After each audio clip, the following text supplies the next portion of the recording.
बिहार में मतदाता सूची में 65 लाख फर्जी वोटर पाए गए हैं।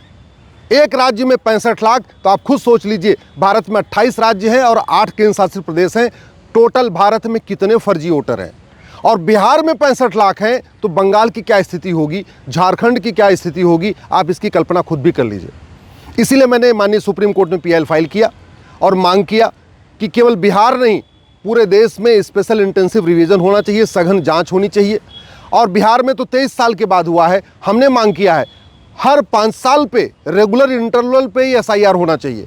लोकसभा चुनाव के पहले भी एसआईआर होना चाहिए, विधानसभा चुनाव के पहले भी सघन जांच होनी चाहिए, प्रधान का चुनाव हो उसके पहले भी सघन जांच होनी चाहिए, पार्षद के चुनाव के पहले भी सघन जांच होनी चाहिए। इलेक्शन कमीशन को मैं धन्यवाद देता हूं। अब उन्होंने पब्लिकली कह दिया है कि बिहार के बाद वो प्रत्येक राज्य में करेंगे। अब इलेक्शन कमीशन ने यह भी कह दिया है कि पूरे देश में एसआईआर होगा, हर चुनाव के पहले एसआईआर होगा। यही मेरी मांग थी और चूंकि इलेक्शन कमीशन इसको मांग लिया है, इसलिए मैं इलेक्शन कमीशन को धन्यवाद देता हूं। लेकिन इसके आगे क्या? इलेक्शन कमीशन ने सघन जांच किया, फर्जी वोटर जो थे उनका नाम निकाल दिया, लेकिन उनको इलेक्शन कमीशन भारत से नहीं निकाल सकता। भारत से कौन निकालेगा? भारत से निकालेगी सरकार। संविधान का आर्टिकल 355 साफ साफ कहता है कि भारत को बाहरी खतरों से और आंतरिक खतरों से सुरक्षित बनाना ये सरकार की ड्यूटी है। इसलिए मैं सरकार से निवेदन करता हूं, तत्काल संसद में, लोकसभा और राज्यसभा में आर्टिकल 355 के ऊपर बहस करें।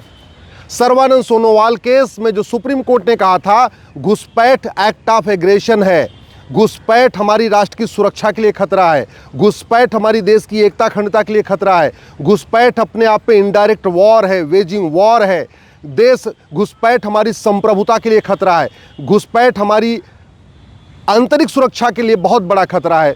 इसको माननीय सुप्रीम कोर्ट पहले एडमिट कर चुका है, लेकिन इसके बावजूद कभी लोकसभा और राज्यसभा में घुसपैठ के ऊपर गंभीरता के साथ चर्चा नहीं हुई है। घुसपैठ इतना बड़ा खतरा है, इसके बावजूद हमने बीएनएस में घुसपैठ पे एक चैप्टर नहीं जोड़ा, ऑफेंस रिलेटिंग टू इन्फिल्ट्रेशन। मैं सरकार से निवेदन कर रहा हूं, संविधान के आर्टिकल 355 के ऊपर संसद में बहस करें और बीएनएस को संशोधित करके इसमें नया चैप्टर जोड़े, ऑफेंस रिलेटिंग टू इन्फिल्ट्रेशन। और घुसपैठ को राष्ट्र की सुरक्षा, भारत की संप्रभुता के लिए खतरा घोषित करें। घुसपैठ एक ऑर्गेनाइज क्राइम है। ऑर्गेनाइज क्राइम से निपटने के लिए बीएनएस में धारा 111 है, सेक्शन 111 है, लेकिन जो हमने ऑर्गेनाइज क्राइम के लिए धारा बनाई है उसमें हमने लिखा ही नहीं है कि घुसपैठ भी एक ऑर्गेनाइज क्राइम है। इसलिए देश में कहीं पे भी पुलिस घुसपैठियों के खिलाफ ऑर्गेनाइज क्राइम की धारा नहीं लगा रही है। घुसपैठ अपने आप में वेजिंग वॉर है और वेजिंग वॉर से निपटने के लिए बीएनएस में सेक्शन 147 है, लेकिन पूरे देश में कहीं पे भी पुलिस घुसपैठियों और उनके मददगारों के खिलाफ सेक्शन 147 नहीं लगा रही है, क्योंकि हमने इसमें जहां वेजिंग वॉर लिखा है उसमें हमने ये नहीं लिखा है कि घुसपैठ एक इनडायरेक्ट वॉर है, घुसपैठ एक्ट ऑफ एग्रेशन है, घुसपैठ एक वेजिंग वॉर है। भारत में जो हमारी संप्रभुता के लिए खतरा है, हमारी एकता अखंडता के लिए खतरा है, उससे निपटने के लिए बीएनएस में सेक्शन 152 है, धारा 152, लेकिन हमने उसमें कहीं लिखा ही नहीं है कि घुसपैठ हमारी संप्रभुता के लिए खतरा है, घुसपैठ हमारी एकता अखंडता के लिए खतरा है। इसलिए पूरे देश में कहीं पे भी पुलिस घुसपैठियों और उनके मददगारों पे बीएनएस की धारा 152 का उपयोग नहीं कर रही है। जब तक कानून का खौफ नहीं होगा, जब तक घुसपैठियों के मददगार नहीं पकड़े जाएंगे, तब तक ये घुसपैठिए भागेंगे नहीं। इलेक्शन कमीशन का जो काम था उसने बिहार में किया और पूरे देश में करने जा रहा है। वो पूरे देश में एसआईआर करने जा रहा है। एसआईआर से केवल इतना होगा, फर्जी मतदाता वोटिंग लिस्ट से बाहर हो जाएंगे, लेकिन वो इलेक्शन कमीशन इनको देश के बाहर नहीं भेज सकता, इनको म्यांमार नहीं भेज सकता, इनको बांग्लादेश नहीं भेज सकता, इनको पाकिस्तान नहीं भेज सकता, इनको अफगानिस्तान नहीं भेज सकता। ये तो केंद्र सरकार, राज्य सरकार को मिलकर ही करना पड़ेगा। और आर्टिकल 351 बहुत साफ साफ कहता है बाहरी खतरों से भी सुरक्षा, आंतरिक खतरों से भी सुरक्षा। और भारत की आंतरिक खतरा को जो सबसे बड़ा खतरा है वो है घुसपैठ, और इसके साथ साथ बाहरी सुरक्षा के लिए भी खतरा है, क्योंकि ये घुसपैठिए स्लीपर सेल का काम करते हैं। जो पाकिस्तान के घुसपैठिए भारत में रहते हैं, ये पाकिस्तान के लिए स्लीपर सेल का काम करते हैं। जो बांग्लादेश के घुसपैठिए हैं, ये बांग्लादेश के लिए स्लीपर सेल का काम करते हैं। जो अफगानिस्तानी घुसपैठिए हैं, ये अफगानिस्तान के लिए स्लीपर सेल का काम करते हैं। इस तरीके से ये जो भारत में घुसपैठिए हैं, वो कहने को यहाँ पे आए हुए हैं केवल वो कबाड़ बीन रहे हैं या छोटा मोटा काम कर रहे हैं, झुग्गियों मना रहे हैं।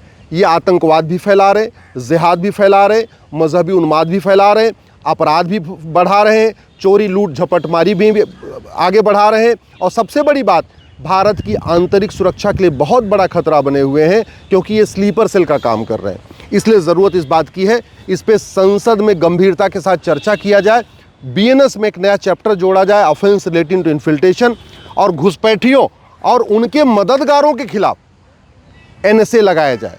हमारे पास जो राष्ट्र की सुरक्षा के लिए खतरा है, उससे निपटने के लिए कानून है, नेशनल सिक्योरिटी एक्ट, जिसको हिंदी में कहते हैं रासुका, लेकिन वो न घुसपैठियों पे उसका उपयोग हो रहा है, न घुसपैठियों के मददगारों पे हो रहा है।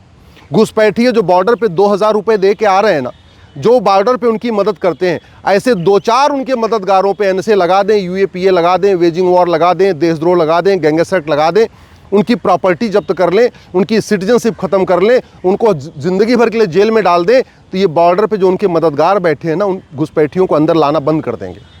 ये जो घुसपैठियों के अंदर मददगार बैठे हैं, जो उनका आधार बना के देते हैं कॉमन सर्विस सेंटर पे, ये कॉमन सर्विस सेंटर के बहुत सारे लोग घुसपैठियों की मदद कर रहे हैं। 2-2 हज़ार रुपये में उनका आधार बना के दे रहे हैं। नगर निगम के भ्रष्ट कर्मचारी घुसपैठियों की मदद करते हैं, 2000 रुपये में उनका बर्थ सर्टिफिकेट बना के दे रहे हैं।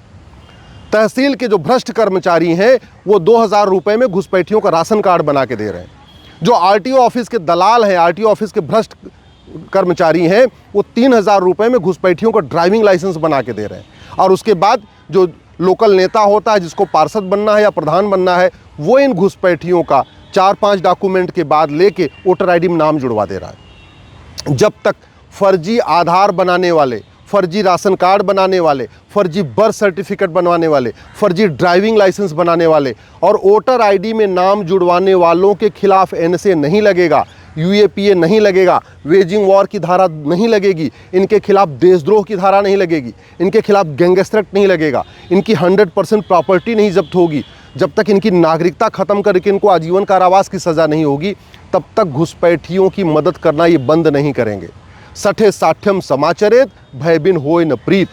चीन, जापान, सिंगापुर में कोई घुसपैठ नहीं करता, क्योंकि वहाँ घुसपैठ करने से ज़्यादा सज़ा मिलती है घुसपैठियों की मदद करने वालों को। दुबई में, कुवैत में, बहरीन में, अबू धाबी में कोई घुसपैठ नहीं करता, क्योंकि वहाँ पे घुसपैठ करना जितना अपराध है, उससे ज़्यादा गंभीर अपराध माना जाता है घुसपैठियों की मदद करना। और भारत में यहाँ नेता भी घुसपैठियों की मदद कर रहे हैं, यहाँ पे बहुत सारे यूट्यूबर भी घुसपैठियों की मदद करते हैं, बहुत सारे यहाँ पे जो सरकारी कर्मचारी घुसपैठियों की मदद करते हैं, बहुत सारे दलाल घुसपैठियों की मदद करते हैं, बहुत सारे पार्षद प्रधान घुसपैठियों की मदद करते हैं, और बहुत सारे सांसद विधायक भी घुसपैठियों की मदद करते हैं। वो वर्तमान भी है, भूतपूर्व भी हैं, और वो इसलिए हो रहा है क्योंकि घुसपैठ पर हमने बीएनएस में कोई चैप्टर जोड़ा ही नहीं। इसलिए मैं सरकार से निवेदन करता हूँ, माननीय प्रधानमंत्री जी, माननीय गृहमंत्री से निवेदन कर रहा हूँ, तत्काल संसद में आर्टिकल 355 के ऊपर चर्चा कराएं। आर्टिकल 355 बहुत साफ साफ कहता है कि ये केंद्र सरकार की ड्यूटी है, वो सुनिश्चित करे भारत बाहरी खतरों से भी सुरक्षित रहे, भारत आंतरिक खतरों से भी सुरक्षित रहे। भारत के आंतरिक खतरों को, भारत के बाहरी खतरों को, घुसपैठियों से बहुत बड़ा खतरा है, और घुसपैठियों से खतरे से निपटने का एक ही तरीका है, बीएनएस में एक नया चैप्टर जोड़ दिया जाए, ऑफेंस रिलेटिंग टू इन्फिल्ट्रेशन। घुसपैठ और घुसपैठियों के मददगारों पे एनएसए लगाया जाए, यूएपीए लगाया जाए, वेजिंग वॉर लगाया जाए, देशद्रोह लगाया जाए, गैंगस्टर एक्ट लगाया जाए। घुसपैठियों के मददगारों की 100% संपत्ति जब्त किया जाए, घुसपैठियों के मददगारों की नागरिकता ख़त्म किया जाए, और घुसपैठियों के मददगारों को आजीवन कारावास की सज़ा दिया जाए। यही तरीका है, क्योंकि जिस तरीके से घुसपैठियों की फंडिंग हो रही है, बाहर से भी फंडिंग हो रही है, अंदर से भी फंडिंग हो रही है। बाहर से फंडिंग एफसीआरए के ज़रिए आ रही है, अंदर से फंडिंग हवाला के ज़रिए हो रही है। और जलालुद्दीन केवल धर्मांतरण नहीं कराता, छांगुर जलालुद्दीन जैसे लोग हर ज़िले में 2-3 छांगुर जलालुद्दीन हैं, और ये छांगुर जलालुद्दीन लब जिहादियों की भी फंडिंग करते हैं, लैंड जिहाद की भी फंडिंग करते हैं, धर्मांतरण की भी फंडिंग करते हैं, घुसपैठियों की भी फंडिंग करते हैं, ये जो जनसंख्या विस्फोट हो रहा है इसकी भी फंडिंग करते हैं। समाधान यही है, कानून बदला जाए। जब तक कानून नहीं बदलेगा तब तक घुसपैठिए यहाँ से नहीं भागेंगे। इसलिए मैं सरकार से निवेदन कर रहा हूँ, तत्काल बीएनएस में एक नया चैप्टर जोड़ें, ऑफेंस रिलेटिंग टू इन्फिल्ट्रेशन।